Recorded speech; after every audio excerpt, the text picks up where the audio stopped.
সুন্দর সবুজ প্রকৃতির আলুর ক্ষেত। আমি এসেছি আজকে আলুর ক্ষেত দেখতে মুন্সিগঞ্জের মদিনা বাজার এলাকায়। তাই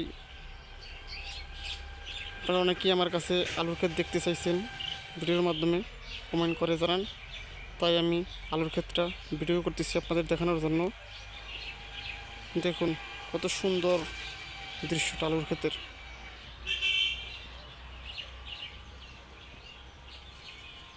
দেখলে চোখ জুড়িয়ে যায়।